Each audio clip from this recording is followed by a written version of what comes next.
By Uliana Malyshenko. Is it true that Ukrainian forces used the people of Mariupol as a human shield to blame Russia for civilian casualties on March 21, 2022? No, that's not true. The claim was made without photographic, eyewitness or documentary evidence. It closely mirrors claims made by Russia Today, a Russian state-controlled media outlet, and other organs of Russian propaganda. Social media accounts affiliated with the Russian government have used non-contemporaneous pictures and miscaptioned pictures to falsely claim civilian casualties caused by Russian bombardments in Ukraine were not real, claims that have already been debunked.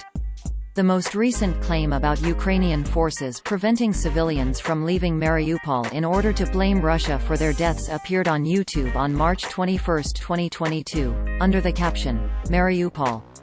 Here is how it appeared at the time this fact-check was written. Source: YouTube.com. Screenshot taken on March 22, 2022 at 21:56:52 UCT.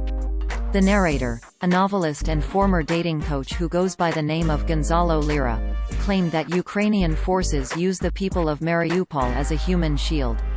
However, the only source he cites is an unnamed Ukrainian-born friend whose parents lived in Mariupol but were being evacuated to the Russian city of Rostov at the time of the conversation.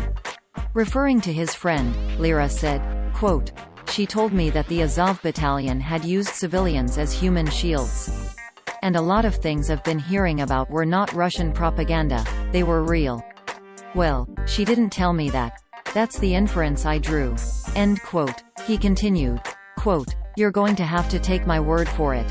Because I'm telling you the story. I have no reason to lie."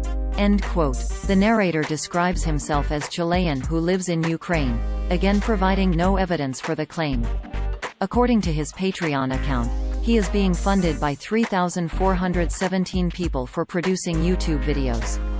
His declaration that no one is paying him ignores the fact that if he does not continue saying what his subscribers want to hear, they will not pay.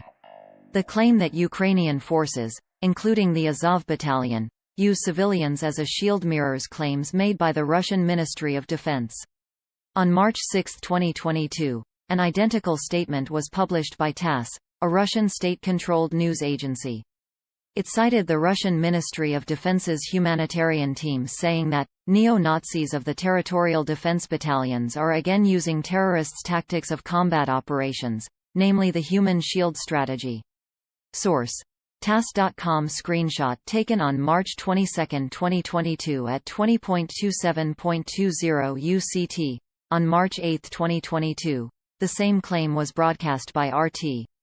But even this Kremlin-funded outlet used the word, reportedly, sharing the video clip on its Twitter account. Here is how it looked on Twitter. Source: Twitter.com. Screenshot taken on March 22, 2022 20:54:57 UCT. Humanitarian corridors were one of the cornerstones in negotiations between Kyiv and Moscow. However, Russian officials insisted for a while that those corridors should only allow people to leave for Russian territory. "It's absurd, cynical and unacceptable," Ukraine's Deputy Prime Minister Irina Vereshchuk responded on Telegram. Other routes were being shelled as civilians attempted to leave the front lines for western parts of Ukraine or Europe. One of the most well-known cases is the death of a mother and her 2 children in Irpin near Kyiv, which was documented by a NYT photographer. As of March 21, 2022, there are no journalists in Mariupol.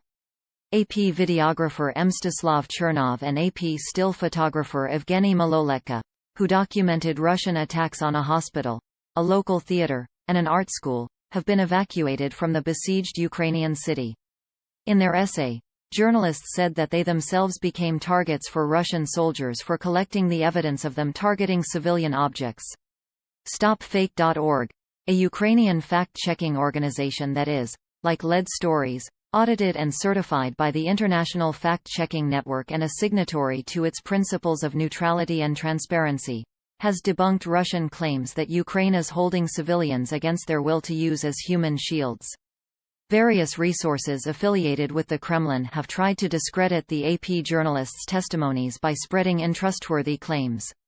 This Lead Stories report, for example, debunked a statement that came from the Russian embassy in Israel, falsely stating that the maternity hospital in Mariupol remained intact, despite abundant photographs and videos of the destruction. On March 22, 2022, Ukrainian President Zelensky said that there is nothing left of Mariupol after a prolonged Russian bombardment. The author of the most recent YouTube video, Gonzalo Lira, has no background in military, humanitarian work, or journalism.